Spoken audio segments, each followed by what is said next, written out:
My inbox is always full of messages asking what projects can be built using a circular saw instead of a table saw. I guess for some reason people think that a table saw is not necessary to woodwork. Well, good news, it's not. And today I'm going to be showing you one of the funnest, quickest, most profitable projects that you can get built using a circular saw instead of that table saw. Let's go.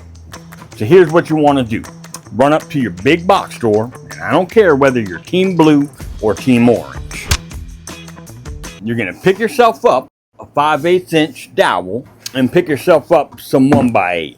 I went ahead and picked up some pine and some cedar because I plan on making a couple of these projects. We'll start by getting 2 pieces of our 1x8 cut down to 16 inches. When using my circular saw to get my stock cut, I like to use my speed square as a guide. That way I get a nice clean cut. While I get these 2 pieces cut, I've got a favor to ask.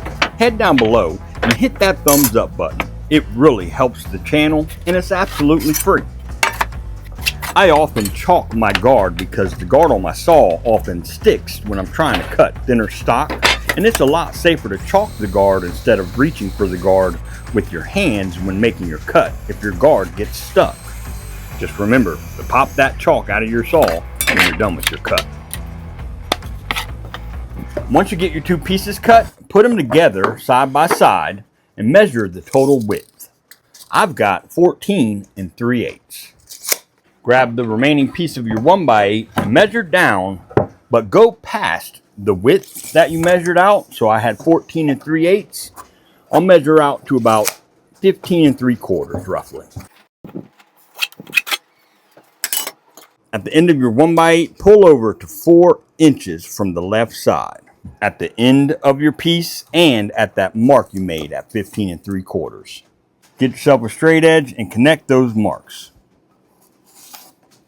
Set your circular saw to 45 degrees. Grab yourself a clamp and get your 1x8 clamped to your bench.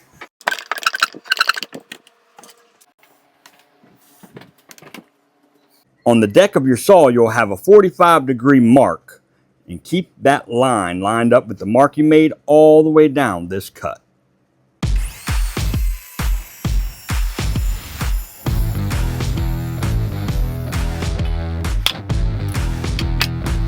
Now pull over to that 14 3/8 width, or whatever width that you had, and cut that square.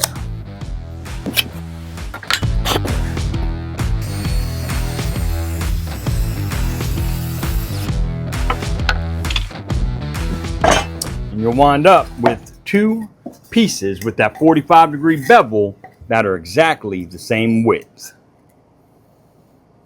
Now back at our 1x8, we'll pull down another 14 3/8 of an inch. And at that 14 3/8 inch mark, we'll pull over to 2.5 inches. And at the bottom here, we'll pull over to 2.5 inches as well. Take a straight edge and connect those marks. We'll start by making that rip cut first.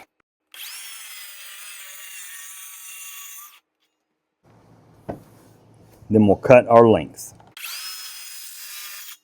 So you should have 5 pieces of your 1x8 cut all together. I'll leave a cut list right here on screen. Feel free to pause the video and take some notes or take a snapshot for later. We'll set one of our rips aside that has that 45-degree bevel on it for the meantime. I'll grab some clamps. I'll get my 2 1x8s installed upside down with the back facing up, installed in my clamps.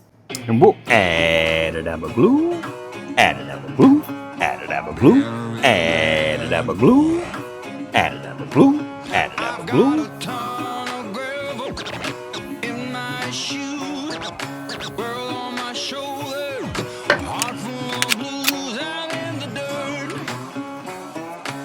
I'll clean up this squeeze out with a damp rag.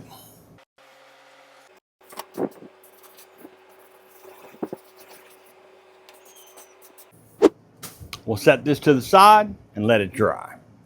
Now that that's dry, we'll leave it right here in the clamps. I'm going to pull down from the top at 2 inches on both sides of this piece. At those 2-inch marks we just made, we're going to be installing this 45-degree beveled piece right under those marks. We'll add it up with glue. Give that little rub joint back and forth so it can stiffen up a bit. And we're going to pop a Brad in his ass.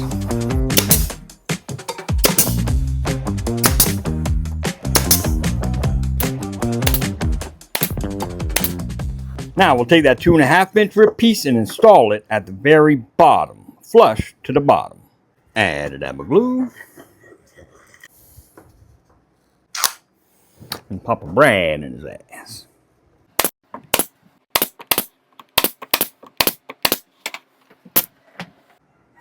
All right, we'll go ahead and get our clamps put up and get this piece sanded down. I went on to Amazon and got some of this leather strapping not too long ago, and I'll leave a link for this stuff in the description of the video.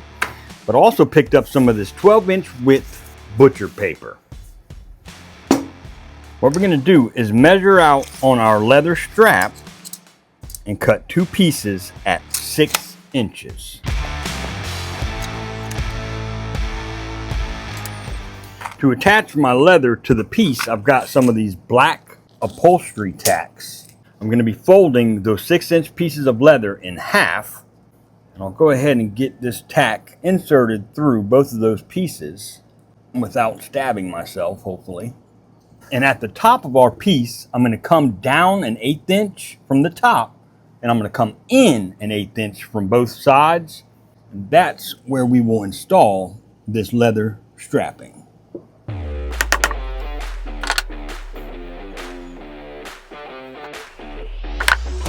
Just like so. Next, I'll take my dowel and get a piece cut to 14 3/8.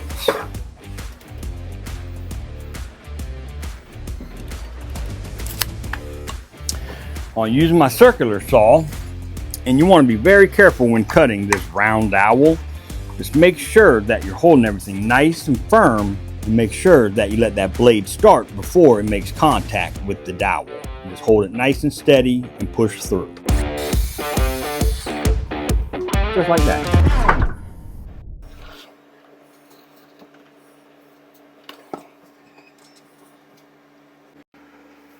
Now we're not done yet. Here at the bottom of our piece, I'll take another piece of our strap and overhang both sides by 1 inch. And I'll get that piece cut. We'll come up 1/4 inch from the bottom, and we'll use our tacks once again to nail our strap to the piece. Now you want to pull that tight. Not too tight, but just tight to where it's nice and snug. And nail your next side. Just like so. And we've got one more thing to do with our piece. Grab a piece of leather, and I'm going to roll it right at that 1/2 inch, but I'm going to glue this back side to this leather. Let me demonstrate. The CA glue ought to work pretty good for this method.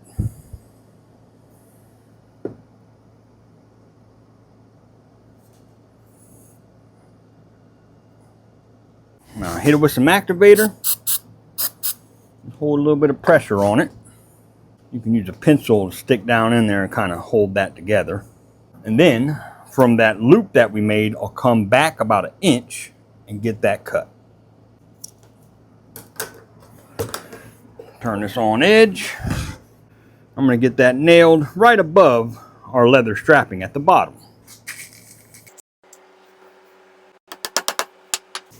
Just like so.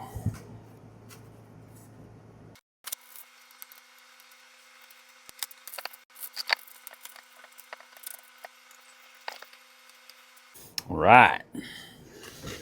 There you have it, rock stars.